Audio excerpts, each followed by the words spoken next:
I was curious, how were you able to integrate different areas of knowledge that they acquired through reading and whatnot into your strength program? Like you just being a strength coach and then be able to expand and be able to make all these different connections and different fields of knowledge that may not necessarily make sense to people, and how are you able to express that in an understandable way to your clients? So it does make sense when I say it? Yeah, that makes perfect sense. Ah, good.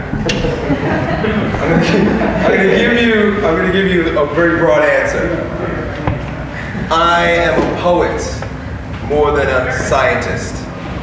And what a poet does is a poet feels what's going on and draws a picture for you. So if you've ever read poetry, if you've seen like very subjective paintings, it's basically someone feeling like what's going on and then painting a picture. That's really what I do. When it comes down to, I might sound like I know what I'm talking about when it comes to like the real pieces of it, but that I'm not interested, nor am I talented to any great degree in that. That's a reductionistic approach and paradigm that I'm just not naturally inclined to be successful at. And I admire guys that are like, wow, you just know everything right down to the they're naming all types of shit in Latin. And I'm like, that's awesome. Just naturally who I am is a step back and see the whole picture person. And then if you're attracted to the way I talk, you realize that like everything I say, it's like poetry. I'm not speaking as if I'm looking to be respected as a correct practitioner or someone who's trying to, like I would never write for a journal, like the Journal of Strength and Conditioning. You know, I would never do it because it's not me, I'm not good at it, and it's not that it's right or wrong, it's just that that's where I'm coming from. You see, Paul Chapman, which I'm so excited to go see tomorrow, gave me permission to do that, you know, because I saw him do it and I was like, you can actually do this? Like it's okay to talk about God and politics for someone who wants to deadlift? Oh, I can play all types of games with this shit. I mean, it opens up all types of opportunities. It's like, it gets real weird.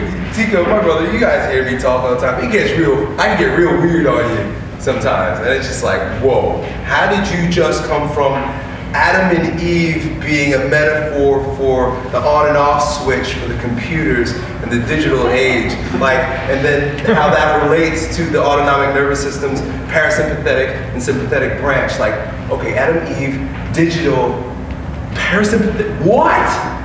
But I play games with this shit. I warn people, don't listen to me if you want the right answer. Don't listen to me if you want the specifics. I'm entertaining you with my poetry. That's really all I'm doing. Yeah, and I love pointing you in the direction of someone who's just like badass at that thing. And that's what Paul does. He's like, look, I'm gonna draw a picture for you, but go and see this specialist. Go and see that specialist, go and investigate further here. But I just showed you the big picture. And that's all I'm doing. Okay. So, it's just basically just all spontaneous, pretty much. Mm-hmm. Yeah.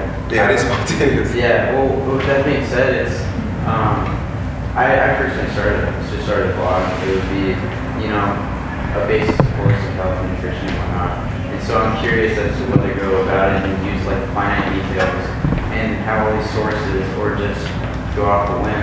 If you want to be respected, you do the respectable thing, which is to be very scientific, be very exact. The ego, we live in an ego-driven culture. We live in a penis culture. And we want exactness, you see?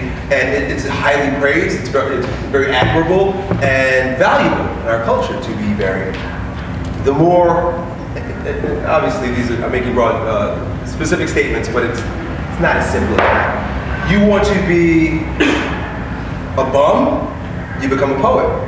Because it's unrespected, it's not respected in the same way. So it's more about what do you want. I tried that. You know, I got a friend, Eric Creston, over there. Heracles is a freaking genius. Like, he starts breaking shit down, and I'm like, whoa. I tried to be that. It's just not in me to do that. And I found a way, just through courage, to be respected by just being myself, just being a poet. You know, I just make the caveat. I made the caveat before the warning before we even started. Look, I'm not right. I'm going to do my best to share with you my experiences and whatever's coming up here, but this is purely poetry. And it's not to say that I'm wrong either, but it may be a resourceful idea for you to play with. This is just a game. I'm playing with this shit. Well, that idea of not being, you know, exact, I find it ironic that so many people respect you for what you say despite not choosing. Because of what we discussed earlier about conviction. I'm unapologetic. You see? So I am this way. I warn you that I'm this way. I think it's pretty cool. Let's dance. That's all it is. As opposed to, and this is where a lot of people don't honor their subjective strength. They want to dance, but it's like, you're a samba dancer and you're trying to pop. Do you see? It's like, you can't bring your dance over there and expect to get respected. If you're a samba dancer, get real good at the samba. I don't know what the fuck samba is. Right? Harlem shaking. Get real good at your thing and just invite people and say, hey, look, this is what I'm doing. I think this is cool. You might think it's cool too. You want to dance with me? And if they point to that dance, and they're like, yeah, but this guy does this dance and that dance is superior. Okay, go dance with him. You know? And I think his dance is cool too. My dance is not better than his. Some people just like to dance with me. You want to dance with me? Let's go. And then that's all it really is. It's an invitation to dance. Right? I think it's a pretty damn cool dance. I think you can have a great life and become the strongest version of yourself with my dance. It just happens to be my dance. And I invite you guys. Come and Harlem shake with me. That's it. That's all it is. Cool? Is that helpful? Very helpful. You know, go dance, dude. Dance. Do your freaking dance. Cool thing about us as human beings is that there's never been a dance done before like yours. Shake it all out. Every piece of your dance. And then say, hey, I got a pretty cool fucking dance. Who wants to come? Got it? Cool.